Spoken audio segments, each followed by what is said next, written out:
10 seconds. Open animation. It'll start off with a graphic. Eventually, we'll be out to camera 6.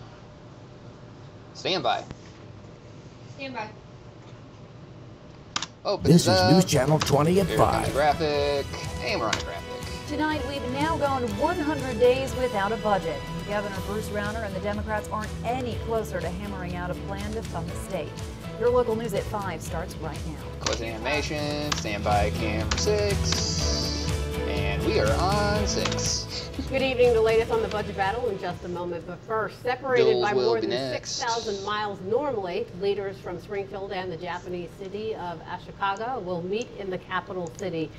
A 5-member team from Ashikaga coming to Springfield to celebrate their 25th year sister city partnership. News Channel 20's Eric Feldman is live outside the Municipal Center where the delegation is expected to arrive within the hour. Eric. He's up.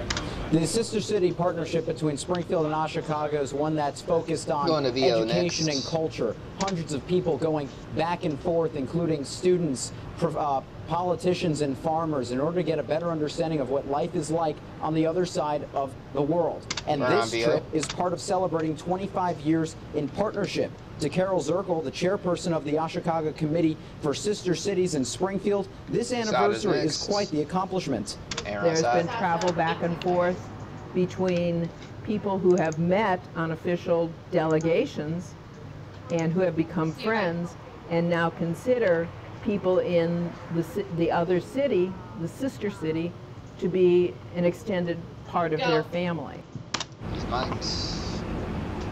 Ashikaga Mayor Satoshi Izumi and 4 others again set to arrive and tour the city council chambers within the hour. We'll be covering the delegation's stay here in the capital city, so be sure to stay with us and follow us on social media for the very latest. Live in Springfield, Eric Feldman, News Channel 20. Clear. Thank you, Eric. On Capitol Hill today, just as House members were set to vote on a new House Speaker, House Majority Leader Kevin McCarthy, the man expected to win, suddenly dropped out. And now House leaders are scrambling to find another frontrunner. The California representative was favored by his colleagues to replace current House Speaker John Boehner. We'll have some full screens next, and then we'll be on the Maggie on 5. He's not the right person to unite the Republican Party. Now, Illinois Congressman Rodney Davis, who told News Channel 20 last week he was backing McCarthy, released this statement to us saying, quote, "I am frustrated as anyone by this process, but I'm confident that we'll be able to unite around a strong leader who will help me continue to advance the priorities of the 13th District." Local health departments warning the Illinois budget impasse could affect their ability to respond to public health emergencies. The Illinois Public Health Association president said in a letter released Wednesday that 16 of 97 public health departments have cut back on staff, hours, and services. Health departments plan to ask lawmakers for $17 million. The money would cover a fraction of what the departments are owed by the state, but also help fund basic services. Here on 6. Illinois has now gone 100 days without a state budget. The fiscal stalemate is having a significant impact on people who rely on social services. And lawmakers aren't even in Springfield to work out a deal. Tonight at 6:30, we bring you a special presentation of State of Affairs 100 Days to look at how the state can dig out of the stalemate. News Channel 20's Adam Reif and Jordan Amadea are here now with a preview. We're on board.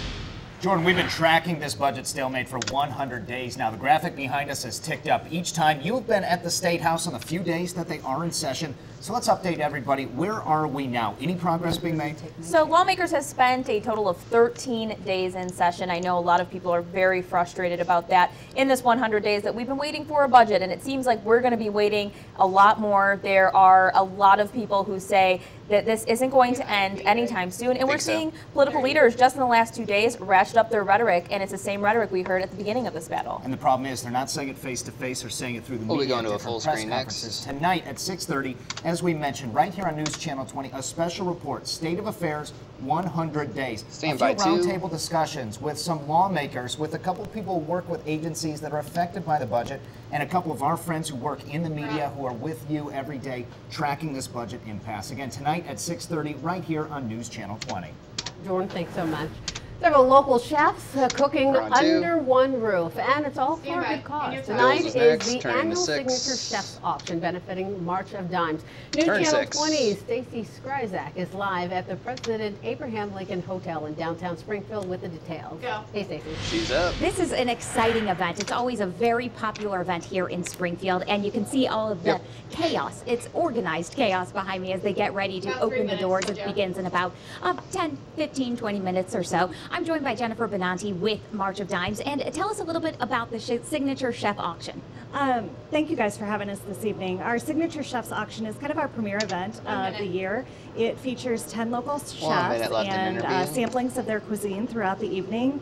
And basically it is a fun-filled evening of silent auction, live auction, our mission moment, our ambassador family, and just a very, very supportive evening of our mission of the March of Dimes. And I don't know if a lot of people understand how much March of Dimes does for the community. Talk about where the money is going to go. Sure. Our proceeds raised this evening are going to stay locally to fund research and advocacy throughout the community of Springfield.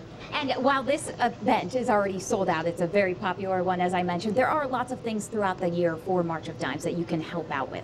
Absolutely, absolutely. We have several smaller events throughout the year, and then we also have our walk in the spring, which is wrapping up. Our second largest event of the year, which is kind of open to anyone and everybody. So, well, best of luck tonight. Thank you, Jennifer Benanti with March of Dimes, and you can go to their Facebook page. Just search March of Dimes Illinois for more information on their programs. For now, reporting live in downtown Springfield, Stacey Skryzak, News Channel 20. Air on 5. Thank you, Stacey. Students in Jacksonville are learning how dangerous it can be to text and drive. Today, Jacksonville high school students put on simulators with an iPhone attached to demonstrate how distracting cell phones can be while behind the wheel. Students were asked to respond to short text messages while driving in a simulated world. Every 30 seconds, you get a text message asking you simple questions. What's your favorite color? What school you go to? What grade you in? What color shoes you're wearing? Things that they actually have to think about just for a second. Just to show them how much focus it takes. It showed if you're paying attention to your phone, you might not see what's in front of you or what's beside you or the conditions. It really impacted me. Today's event was through the Save a Life Tour. Students also got a hands-on feel on what it's like to drive impaired.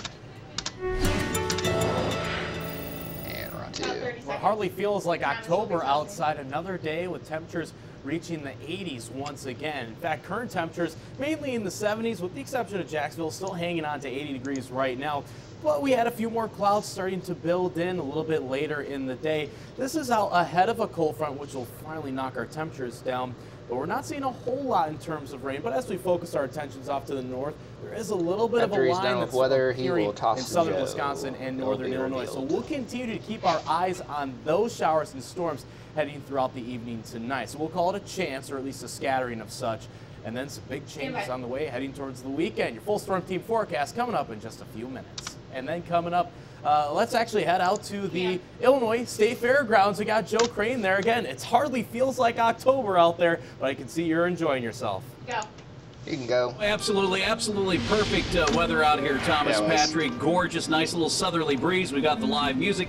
We've got the food cart serving up some incredibly delicious brats that are wrapped in bacon with some grilled onions. We've got the Illinois wines, the Illinois craft beers. Come out and enjoy that while you shop for farm-to-table products, especially a lot of great fall seasonal items. And coming up in just a few minutes, we'll meet one of the vendors that has a number of great produce items and some beautiful fall foliage that you'll want to take home as well. All live at the Illinois State Fairgrounds for the Illinois Products Farmers Market, live on News Channel 20. Thank you, Joe. Trending now, after last night's big win against the Pittsburgh Pirates, the Chicago Cubs are headed to St. Louis to play the Cardinals in the NL Division Series. This is the first time in history that the two rival teams will meet in the postseason. This series is sure to bring some tense moments, especially if you live in a house divided. Now, we want to know how many of you have split families. Some of you have already shared your photos with us, but we'd like to see more. So put them on our Facebook page, share them with who you're rooting for, and any stories or pictures that you have of your family's rivalry.